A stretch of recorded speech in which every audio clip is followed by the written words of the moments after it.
À une période de la vie des enfants, plusieurs parents sont confrontés à leur changement de comportement et à leur crise.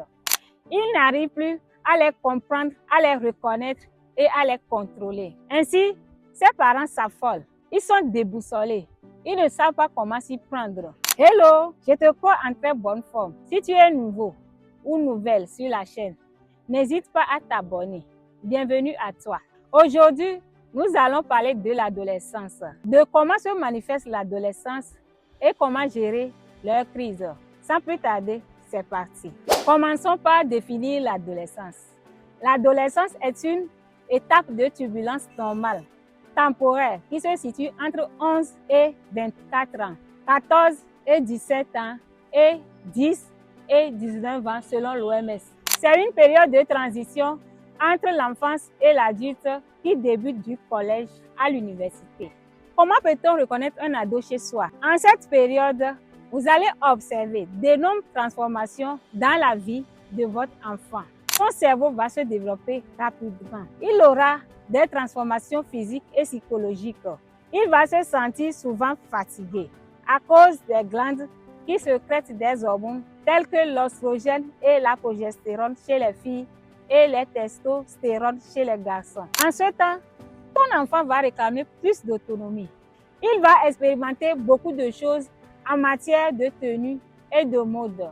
Il va vous juger d'ancien et de vétus et va juger vos actes de dépassé. Il va élargir son cercle d'amis et de copains. Il aura des codes propres à lui. Il va s'exprimer autrement. Il va croire tout connaître. Il aura des sautes d'humeur, tantôt en colère, tantôt en joie. Il va être renfermé des fois sur lui-même.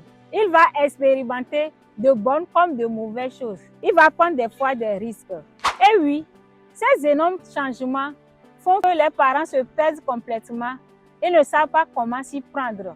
Maintenant, comment gérer tous ces changements pour qu'il n'y ait pas de déviance chez ton ado? Pour bien gérer ton ado dans ces moments de turbulence, il faut en un premier temps dialoguer avec ton ado, comprendre ses aspirations. Qu'est-ce qu'il cherche?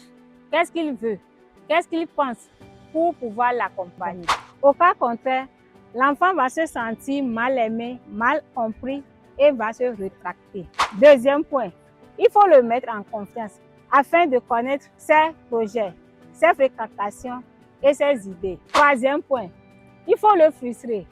Et oui, il faut le frustrer parfois en lui refusant certaines fréquentations que tu juges dangereuses, qui peut le nuire et lui porter préjudice. C'est important. Il faut l'encourager parfois lorsqu'il fait des progrès et des réalisations et l'encourager lorsqu'il essaie de progresser. Si possible, lui porter de l'aide. Chers parents, c'est tout pour aujourd'hui. Je crois que ce sujet vous a plu et que ces conseils vous ont été bénéfiques. Si c'est le cas, n'hésitez pas, likez, partagez, abonnez-vous massivement. Écrivez-nous en commentaire si vous avez besoin d'aide. Miss Iveta, la dose de sel qui donne une saveur agréable à votre couple.